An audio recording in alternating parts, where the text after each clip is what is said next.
Hello everybody and हम सब जानते हैं कि कोई भी दो बॉडीज जब आप कांटेक्ट में रखते हो तो उनके बीच एक नॉर्मल रिएक्शन फोर्स एक्ट करती है। लेकिन द क्वेश्चन इज कि क्या ये नॉर्मल फोर्स हमेशा एक्ट करती है? क्योंकि if it were acting always, suppose आपने दो ब्लॉक्स को just in touch with each other रखा है on a plane surface, and obviously हम लोग जानते हैं कि अगर ये टच में है तो इनके बीच नॉर्मल रिएक्शन फोर्स अराइज कर सकते हैं। But in this situation actual में क्या ये अराइज करती है? क्योंकि if there were some normal reaction force in between the blocks, तो हम लोग जानते हैं ब्लॉक ए ब्लॉक बी को इस डायरेक्शन में पुश करेगा, ब्लॉक बी ब्लॉक ए को इस डायरेक्शन में पुश करेगा।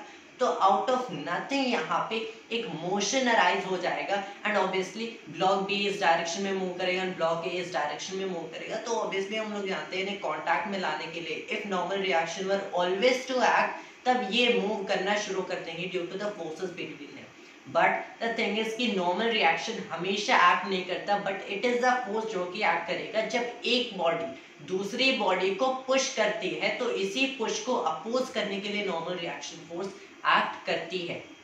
इट्स समथिंग लाइक दिस कि आपने एक ब्लॉक को अर्थ की सरफेस पे रखा है, तो ये ब्लॉक अर्थ को पुश कर रहा है, पुश करने की कोशिश कर रहा है bye its weight which is mg। That is why उसी मैग्नीट्यूड का नॉर्मल रिएक्शन अर्थ इस ब्लॉक पे ऊपर के डायरेक्शन में एक्सर्ट करेगी विच इज mg।